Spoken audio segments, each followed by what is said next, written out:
बिस्मिल्लाहिर्रहमानिर्रहीम। अस्सलाम वालेकुम मेरे प्यारे दोस्तों, मैं आपका दोस्त ज़हरवान। दोस्तों अल्हम्दुलिल्लाह सुम्मा अल्हम्दुलिल्लाह, आप दोस्तों की खिदमत में स्पेशल एक वीडियो जो आज लेकर हाज़िर हुआ। ये है बिलिस्तान के जो पौधे हमने पाकिस्तान के अंदर 40 पौधे इस पर भेजे हैं। आप देख सकते हैं इनमें से एक जो 39 नंबर पौधा है उसके अंदर उसके एक शार्ट पे थोड़ा सा टक लग गया था। आप देख सकते हैं माशाल्लाह। अभी आगे चल के आप देखें कि उसके अंदर रोगन पाकिस्तान के अंदर जाके खुद ब खुद निकल रहा है। अभी अभी आगे आपको नज़र आएगा। वीडियो को आखिर तक ज़रूर देखें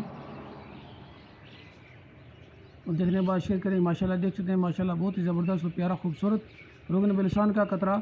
ये आप देख सकते हैं इसका कतरा शफाफ सा है क्योंकि पौधों को पानी मिल रहा है। यहाँ भी जब मैं सऊदी अरब से यहाँ इसको पहाड़ों से लेके आता हूँ, यहाँ लगाता हूँ, पानी लगाता रहता हूँ और आपको ये फ़ायदे नज़र आ रहे हैं। इसके मुकम्मल फ़ायदे बिलिस्तान की टहनियों के, अब बिलिस्तान की टहनियों को काट के भी इस्तेमाल कर सकते हैं। और पौधे जब यहाँ से पाकिस्तान भेजते हैं तो अभी उनको पानी प्रॉपर मिलता रहता है, इसलिए उनके अंदर जो रोगन निकलता है वो शफाफ सा निकलता है।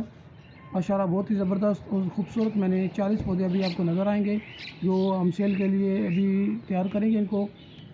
माशाल्लाह खूबसूरत रोगन बिलिस्तान आपको अभी ये 40 पौधे नज़र आएंगे जो मैंने इस बार पाकिस्तान के अंदर भेजे हैं। जो भी मेरे दोस्त बिलिस्तान के पौधे पाकिस्तान के अंदर पहले से आधी कीमत, जो पहले दोस्त जानते हैं इनकी कीमत हमने पहले रखी हुई थी, पहले उनसे से आधी कीमत पे हमने बिलिस्तान के पौधे भेजे हैं।